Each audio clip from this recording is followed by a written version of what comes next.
Olá, alunos do primeiro ano, tudo bem com vocês? Bom, nós estamos aqui para a nossa segunda aula de Sociologia por meio de vídeo, né?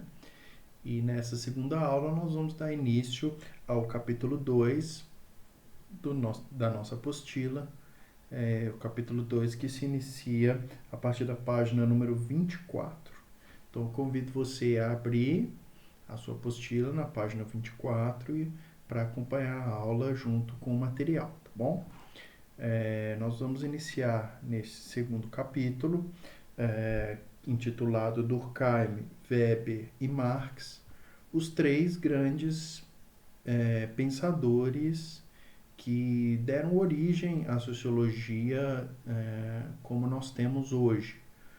Uma disciplina independente de outras, e que tem a sua metodologia própria e que é considerada uma ciência social autônoma.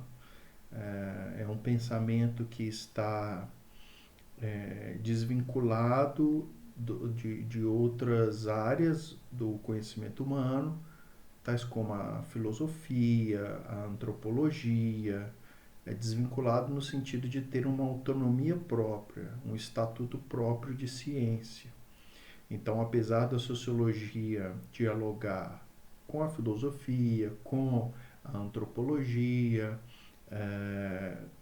e com diversas áreas do conhecimento humano, ela é, nos dias de hoje, uma disciplina própria. E o fato dela ser de uma disciplina própria remonta historicamente ao desenvolvimento do pensamento desses três homens que são objeto do título do nosso capítulo, né? Então, Durkheim, Marx e Weber são esses três pensadores que são os três pilares do surgimento da sociologia contemporânea. Na aula de hoje, nós vamos iniciar o estudo de Emile Durkheim. E aí, para isso, eu convido você já a saltar para a página de número 26 e a gente vai começar a nossa conversa, então, sobre este pensador.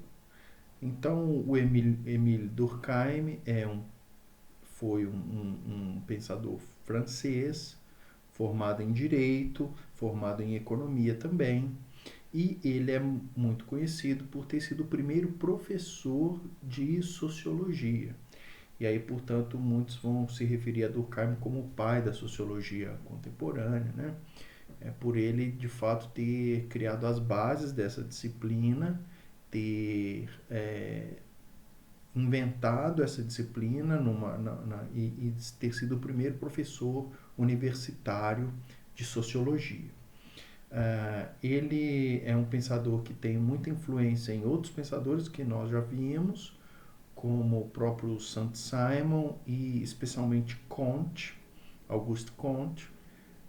E então ele tem influência do pensamento positivista, que, recapitulando, o pensamento positivista, por sua vez, ele vai se inspirar nas ciências naturais. Então, as ciências naturais haviam se desenvolvido muito no século XIX, e esse desenvolvimento se dava, segundo os positivistas, devido à capacidade que essas ciências tinham de constatar as leis que regiam o seu campo de pesquisa. Então, a física, por exemplo, que é uma ciência natural, ela tinha se desenvolvido muito, especialmente a partir a física moderna, né, especialmente a partir das descobertas, vamos usar esse termo, das leis de Newton. Então, Isaac Newton descobre, por exemplo, a lei da gravidade e consegue, a partir disso, mensurar, calcular, criar fórmulas para desenvolver o seu conhecimento na área dessa lei da gravidade, a lei da ação e da reação, a lei da inércia. Então, essas leis tinham a função de oferecer uma base de conhecimento, de aprimoramento e de desenvolvimento é, da ciência, no caso da física. Isso também pode ser, esses exemplos podem ser aplicados na química, na biologia, etc. Os positivistas, admirados com esse desenvolvimento, com essa metodologia, pretendem então trazer este método, traduzir, vamos dizer assim, esse método para o campo das ciências humanas. E aí então, com essa atitude, a sociologia, na visão de Durkheim, que se inspira, portanto, no positivismo, tinha esse objetivo de analisar a sociedade e identificar as leis que regem e que governam a vida em sociedade. Bom, nessa tentativa de identificar essas leis, então,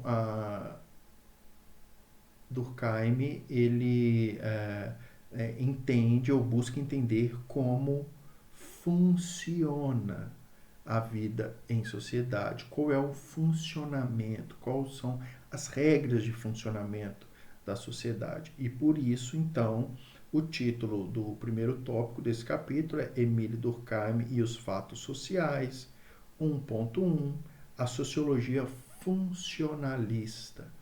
Então, repetindo, sociologia funcionalista é o nome dado para a sociologia de Durkheim, porque Durkheim procurava entender, desvendar quais eram as leis, as regras que atuavam no funcionamento da vida social. Então, quais foram as respostas que Durkheim chega para essa pergunta, né? A primeira questão que Durkheim apresenta é que a sociedade funciona por meio da divisão social do trabalho. Para Durkheim, toda a sociedade, ela de alguma forma divide as tarefas, os trabalhos e a coesão social, que é um outro conceito importante para Durkheim, ele se dá justamente nessa interdependência que as pessoas têm de uma depender do trabalho da outra para que a sociedade funcione. E o interessante de se viver em sociedade é justamente poder compartilhar da sua capacidade produtiva, do seu trabalho, oferecer isso para um grupo de pessoas e também receber os serviços, os trabalhos que outras pessoas têm para dar.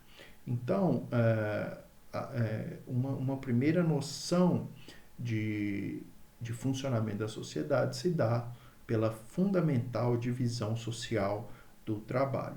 E o Durkheim vai dizer mais, ele vai dizer que uma sociedade ela só pode funcionar bem se essa divisão, se essa união de interesses forma uma coesão.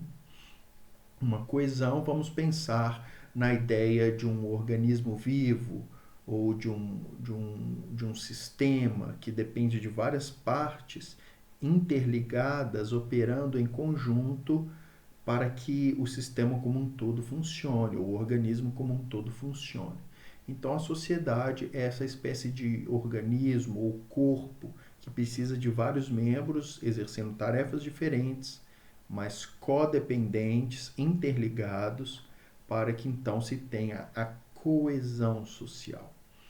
E Durkheim vai dizer que um dos elementos fundamentais da coesão social, e aqui nós avançamos para o nosso último conceito da aula de hoje, essa coesão social, ela deve conter três características básicas.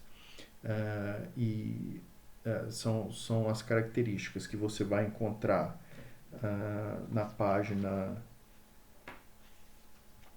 29, no finalzinho da página 29, você vai encontrar essas três características, que é um dos pontos mais importantes da aula de hoje. Então, as características dessa coesão social são a coerção, a generalidade e a exterioridade. Essas três características, que são fundamentais para que se tenha uma coesão social, elas são características de um conceito chamado de fato social.